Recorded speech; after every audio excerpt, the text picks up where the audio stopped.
No dia 8 de junho de 1984, o desaparecimento de Elizabeth Loudenbeck, de 22 anos, foi relatado por sua mãe, que informou que a garota havia saído para passear e simplesmente desapareceu. 2 semanas depois, o seu corpo foi descoberto em meio a um laranjal da área de Tampa. Contudo, a cena do crime parecia diferente do que esperavam. Elizabeth estava completamente vestida, mas apresentava sinais de estrangulamento.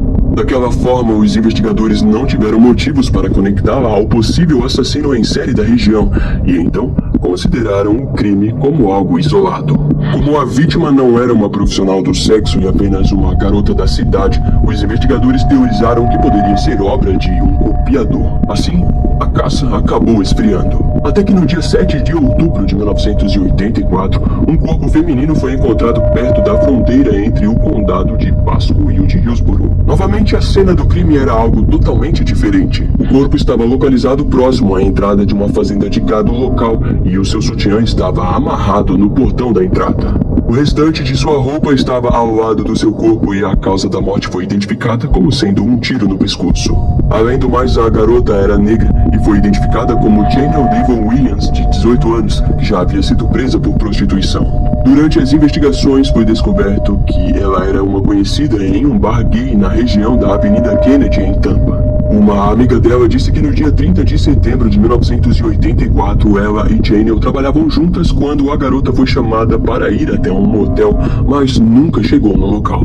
Os investigadores rapidamente tentaram conectá-la como vítima do assassino em série da região, mas as semelhanças eram mínimas e não obtiveram sucesso naquilo. No entanto, o gabinete do xerife solicitou ao FBI que um perfil fosse feito do suposto responsável pelas mortes de Jun-T Long, Michelle Denise Sims e Janelle Devon Williams. Para o capitão Gary Derry, estava nítido que o assassino era um criminoso móvel e que se locomovia por toda a área de Tampa, na Flórida.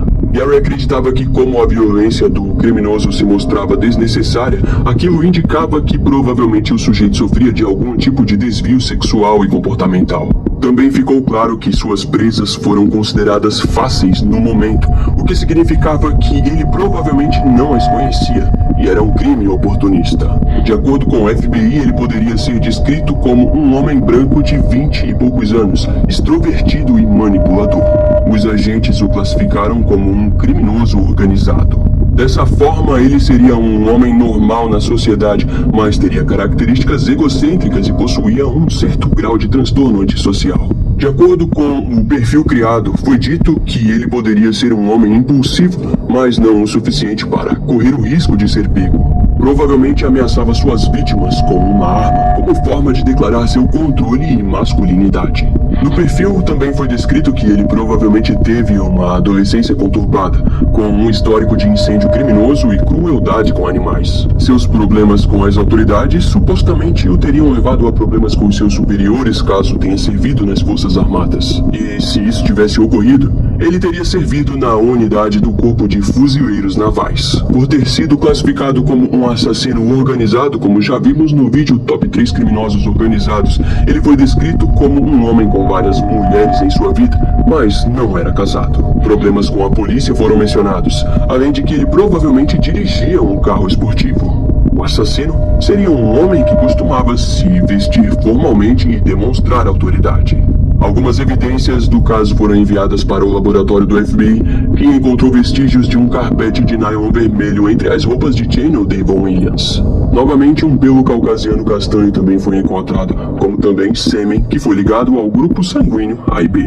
A última vítima era inconsistente ao restante das garotas, mas o FBI disse que isso poderia estar envolvido devido à vítima trabalhar como profissional do sexo. Enquanto as investigações se estendiam, no dia 14 de outubro de 1984, mais uma vítima surgiu. Ao nordeste do condado de Hillsborough, foi encontrado o corpo de uma mulher branca e nua da cintura para baixo. Quando a cena do crime foi isolada, os investigadores perceberam que o corpo havia sido claramente arrastado dentro de um colchão dourado e amarrado por um barbante branco. Tanto as mãos quanto as pernas estavam amarrados com outros barbantes brancos.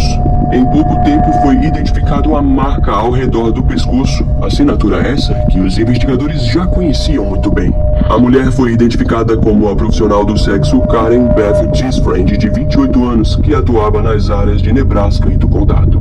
Durante as análises de fibras, novamente foi visto as fibras vermelhas de nylon que assinavam completamente a autoria do mesmo criminoso que estavam caçando. Esse último caso fez com que todos os investigadores fossem designados para o caso do assassino em série.